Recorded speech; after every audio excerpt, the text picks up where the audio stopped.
Hey guys, it's the Renegade Biker here.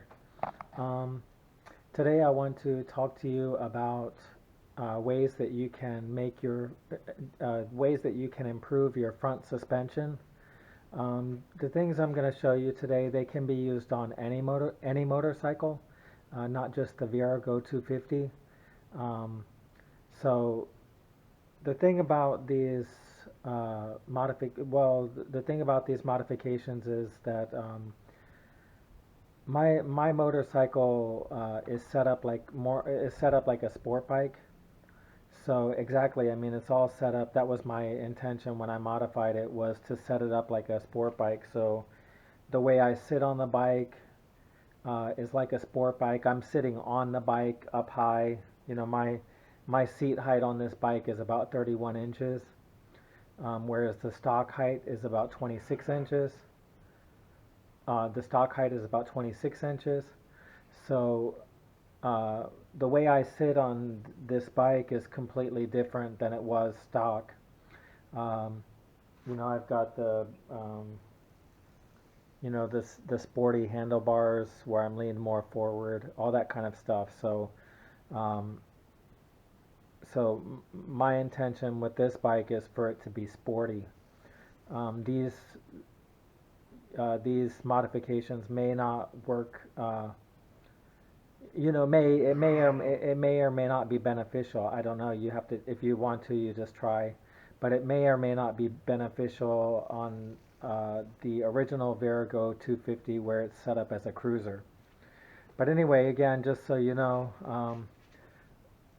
learn a little bit about the forks and the front suspension. So the first thing you can do to firm up your suspension on the front is use heavier weight fork oil. So on the stock, oops, hold on. The stock forks, they call for 10 weight. That's why it says 10 there. See the 10? Calls for 10 weight fork oil. If you want to try a firmer suspension, you would use 15 weight oil instead of 10. That's gonna firm up the suspension a lot. Um, the second thing that you can do to the front suspension is I switched out my stock. Uh, these are the fork cap bolts. Okay, let me show you in the diagram here.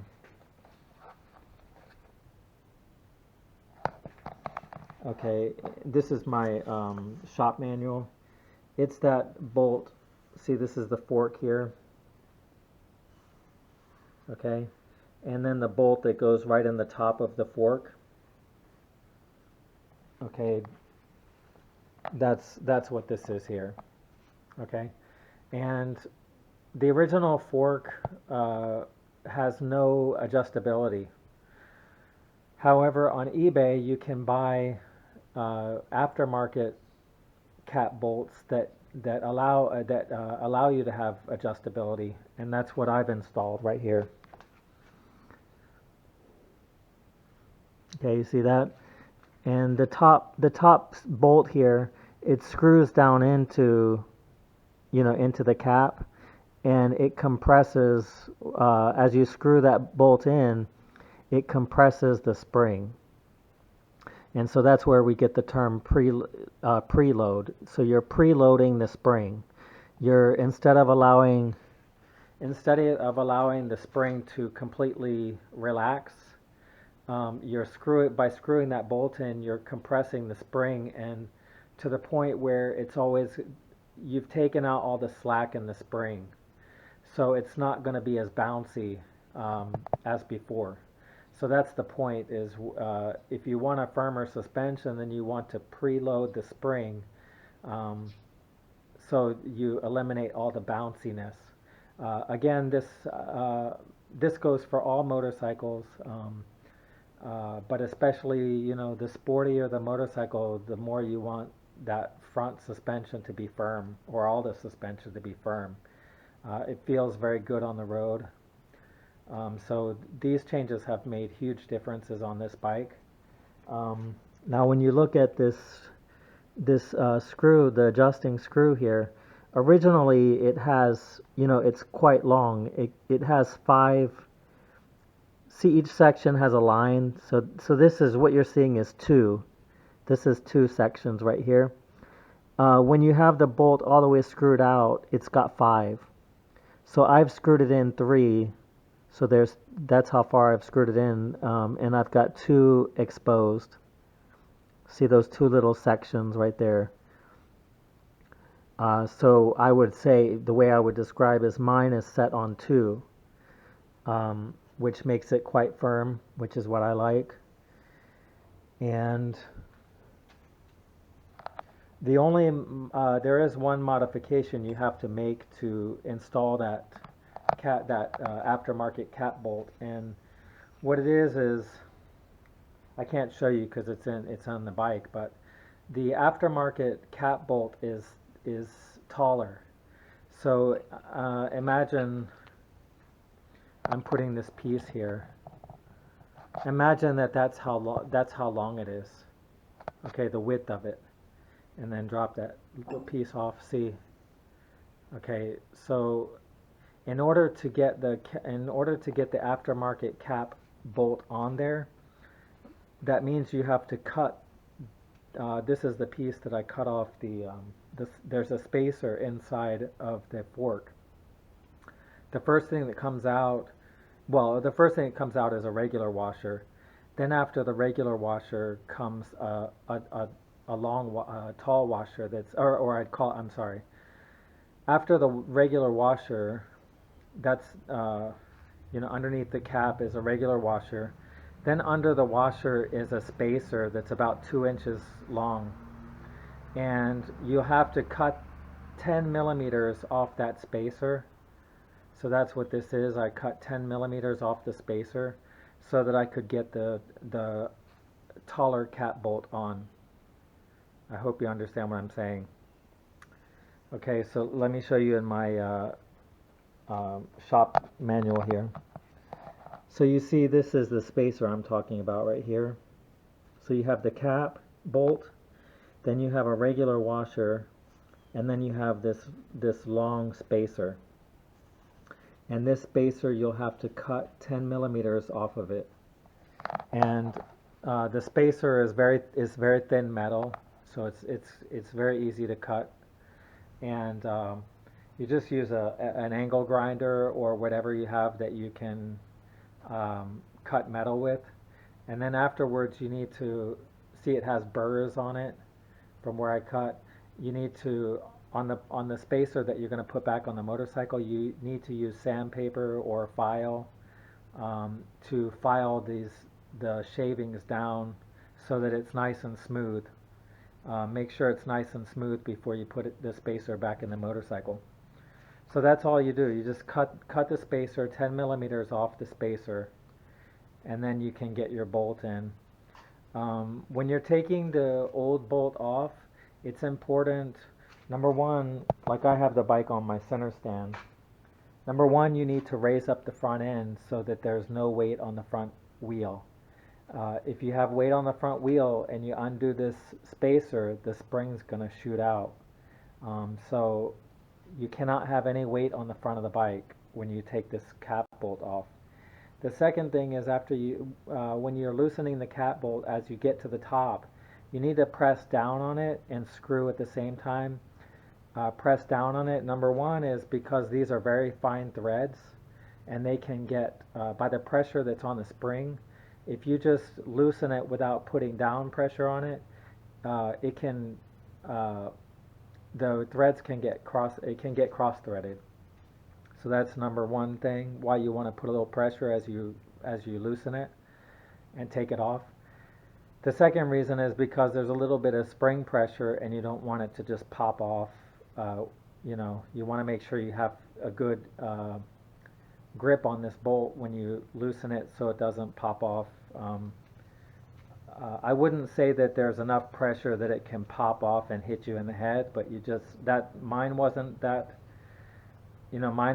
that much pressure, but you just never know. But at the very least, you need to have a good grip on that bolt. and be putting pressure, put down pressure on it just so you don't cross the threads. Um, and the last thing, so that's another thing you can do to improve the performance is to put an adjustable, make your forks adjustable for preload, which is very easy. Again, one more thing about that. This modification can be done for virtually any motorcycle because fork sizes are standard. So your standard sizes are like a 33 millimeter fork, a 41 millimeter fork, a 43 millimeter fork. They're standard sizes, and because of that, especially if you're talking about like Japanese motorcycles, um, or even Harleys, but they might have a different thing for Harley. But typically the Japanese, for example, they all have the same threads and that sort of thing. And then the cap bolts are just different sizes. So the preload cap bolts are available. In other words, what I'm getting at is those aftermarket cap bolts are available for lots of different motorcycles.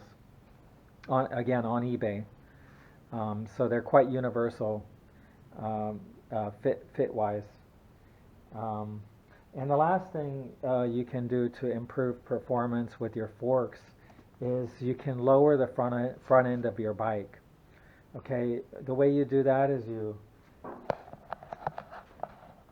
what I mean is you're sliding the forks up. Okay, normally this fork is even with the triple clamp. It would be down here. This would be down here. But as you can see, I've got a 10 millimeter, my forks are 10 millimeters higher. It's pretty much the highest I can go without hitting my handlebar. And so the way you do that is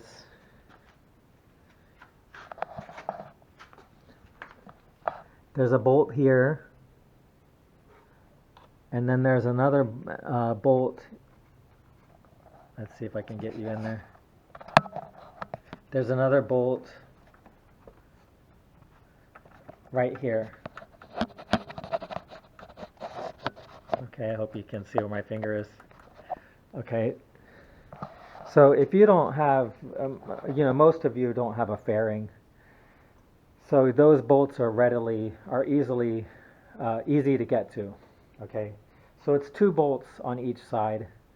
And you just loosen those bolts. You don't have to take them all the way out. Just loosen them until until they can be loosened with your finger. And then you just get a piece of wood and a mallet. And then you put the wood right here on the edge, on the triple clamp here. You put it right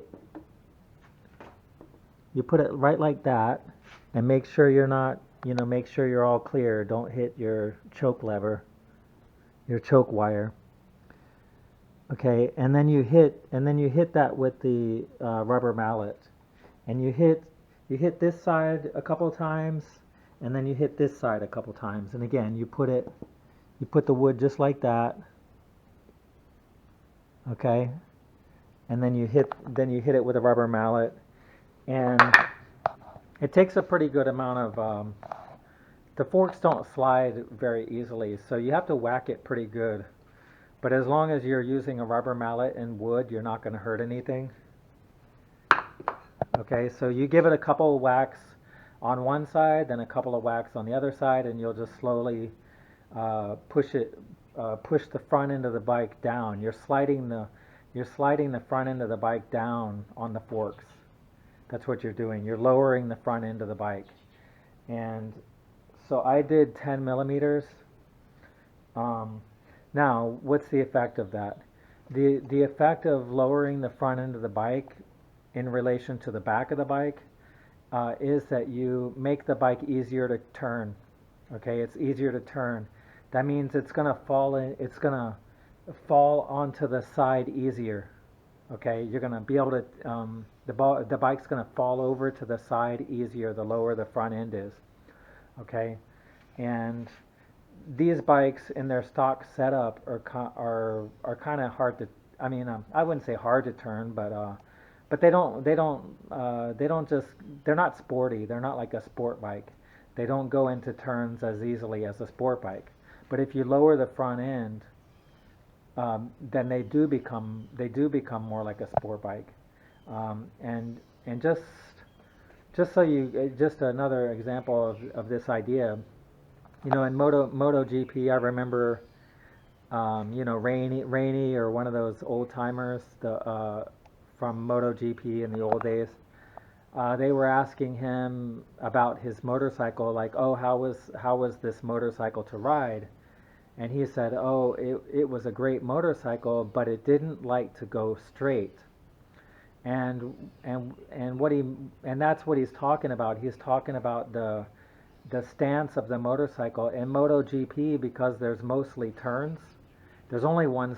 Usually on a MotoGP track, there's only one straightaway. So the whole rest of the track is cornering. So they need to be able to corner. The emphasis on MotoGP is cornering. So what that means is they lower the front end of those bikes so much, uh, to enable to transition from one corner to the other corner, like they do. If you've ever watched MotoGP, they turn right and then immediately they turn left. Okay, and they have to be able to do that on a just very quickly. And the way they do that is by lowering the front end of the bike drastically. Like they're way down in the front, so much so that when they get on the straightaway is like what Rainey, I believe it was him, but what that MotoGP rider was saying is that the straightaway was the scariest part of the track, because the motorcycle doesn't like to stay upright. It's actually hard to keep it upright. It wants to fall over to the right. It wants to fall over to the left, and he said it was terrifying. But that's how they had to set it up so that he could make the hairpin turns on the rest of the track. So that just shows you that just I'm just pointing out how an extreme of so you can understand what I'm talking about. Um, so yeah, the other day I lowered it 5 millimeter. I lowered the front of the bike 5 millimeters, and it was like, wow, that was really good. So I thought, well, let me lower it another 5 millimeters, and that worked well too. So I just left it there. That's as low as I can. Uh, that's as low as I can go without hitting my handlebar. So I hope you understand everything I was saying. So those are some of the things we can do uh, with our forks. And again, even if this doesn't benefit you on the stock Virago 250, if you ever get another a sportier style bike, the same principles apply. So you might remember you might remember what I'm saying in this video, and maybe you'll be able to use it on another motorcycle in the future. So one last thing, while I have my book here, I recommend all of you get. This is when I one of the first things I learned as a young adult was not to trust mechanics and stuff. I got screwed over by several mechanics when I was young, just starting out, and I got ripped off, and and I saw other people getting ripped off as well, and the the just about every profession. I mean, people are ripping each other off. Whether it's car repair or house repair or whatever it is. I mean, people are constantly ripping each other off. So, and cars and machinery, motorcycles and stuff. These are so expensive that they can really put you in the poorhouse. That's what I realized when I was young. Is like, man, I'm never going to have any money if I keep paying people to fix my car. So I learned that's when I started fixing my own things, and for 25 years I've never had anything repaired. I do it myself, and the motorcycle is the same thing. So what you do is the first thing when you get a machine like a motor, in this case the Virago 250, the first thing is get your hands on a shop manual. Okay. So this one is called, sometimes they call it a shop manual, sometimes they call it a service manual. Um, it's not an owner's manual. That's not what I'm talking about. This is the actual shop manual, or in this case, service manual, that the motorcycle that Yamaha, like the Yamaha dealer would use. Like when you bring your motorcycle in, when they need to look something up, um, which they probably don't do a lot because they're not good mechanics. They don't do things right by the book like we do. We break out the service manual. When we tighten bolts, we torque them properly. You can bet that when you go to a dealer, they're not doing any of that stuff. Um, but it's the way it should be done, and it's the way we do it. Home. People that do their own repairs at home, we do it the right way. When you go to a dealer, they do not do it the right way. They usually, in fact, they'll over tighten bolts, which is just as bad as under tightening. But anyway, so you can see this is a big manual. It's a used manual. See, it's dirty because this was the actual manual that was in a dealer at one time. They're very expensive. They're not available to the public. So whenever you get a service manual, now the cars, that's different. You can just go to Advance Auto and buy those the Haynes shop manual, or the, I forget what the other one's called. Those manuals are fine for cars because they're quite descriptive, but they don't have anything like that for motorcycles where uh, for motorcycles, the only shop manual we can get is the factory manuals, and we cannot get those new because they're not available to the public. Those manuals are produced by the manufacturer, and they're only sent out to the dealers. So you go on eBay, and again, this goes for any motorcycle, and you just search, whatever, in this case, Virago 250 shop manual, and um, sometimes there may not be any. A lot of them, a lot of what you're seeing now on eBay, is somebody will produce a computer version, and I don't like those as much because they're not as easy to use. You have to be, yeah, they're only on a computer. I prefer the paper one that you can bring it to the garage. But anyway, if you have trouble finding one, you just keep searching every once in a while. You just go on eBay and do a search, and eventually you'll find one. And sometimes they're too expensive. I mean, these go for pretty good money. I mean, sometimes somebody will be selling it for $80, let's say, and that's too much money. I don't have, I don't have $80 to waste like that. So if I see one that's like, so sometimes you go on there and you'll see them, but they're just too expensive. What I consider a fair value for these shop manuals is about $40. If you can find them for cars, motorcycles, whatever, if you can find a factory shop manual for $40, I consider that to be a pretty good deal. And this book here, it shows electrical, it shows everything. See, it's by Yamaha Motor Corporation. I mean, Company Limited. And oh, it doesn't show the total page number. It doesn't show the whole page number, but I don't know. I'd say it's at least 150 pages.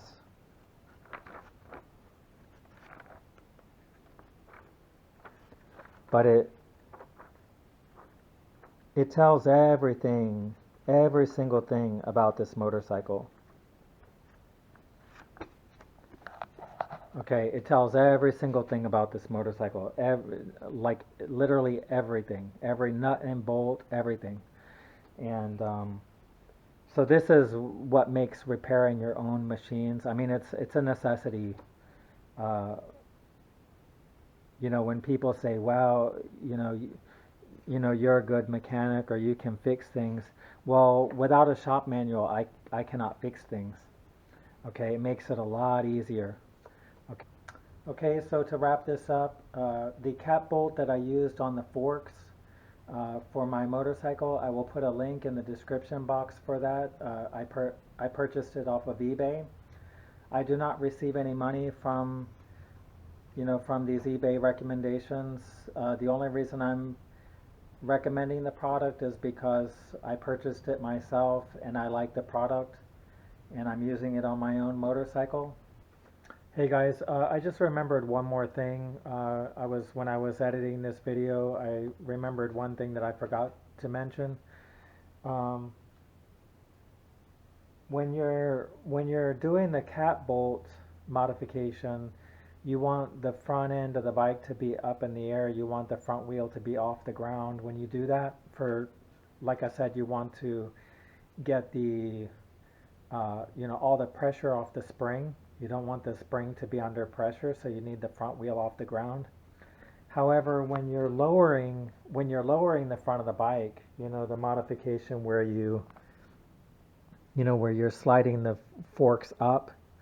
When you're doing that, you need the weight of the bike to be on the front. You need the bike to be on the front wheel.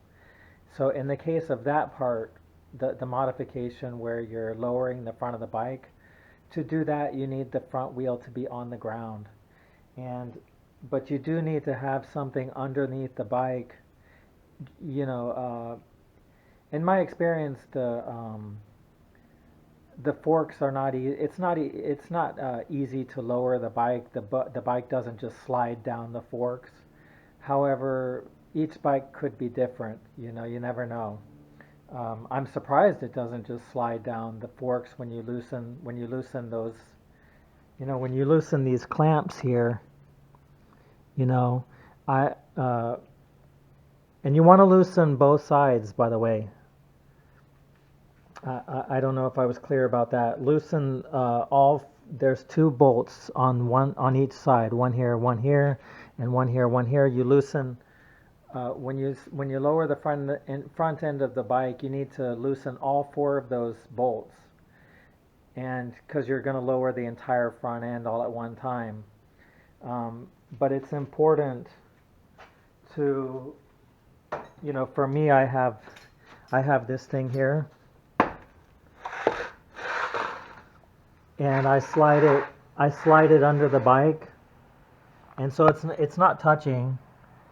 How? Oh, see, it's not touching. However, if the bike did slide, like if I did loosen those bolts and the bike did slide, it would come to rest you know, on this platform. It wouldn't, fall all the way. It wouldn't fall all the way down to here.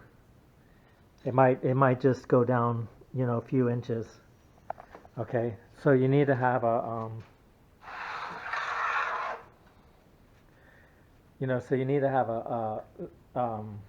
something underneath the bike to hold it to catch it, just in case it did slide down when you loosen fork those fork bolts. Again, it's not very likely to happen, but you just never know. You always need to have a safety like that. So I forgot to mention that in the video. So so you just lower the bike. Use the wood and the.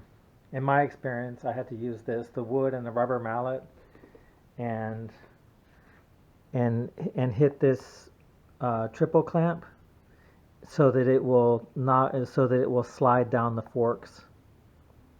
Okay. And then once you get it to where you want it, you need to measure with a tape measure, and you need to make sure that that both sides are equal. 10 millimeters here and 10 millimeters here. You need to measure it and be very careful. Make sure you get it exactly the same. And then once you get it where you want it, then you just tighten those four bolts back. So I just wanted to mention that. I forgot, because if you use the wood and you hit the triple clamp, it's not going to go anywhere if the front wheel's not on the ground.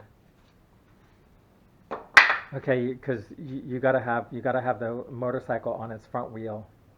Okay, so I just wanted to clarify that. So until the next video, this is Renegade Biker. Bye bye.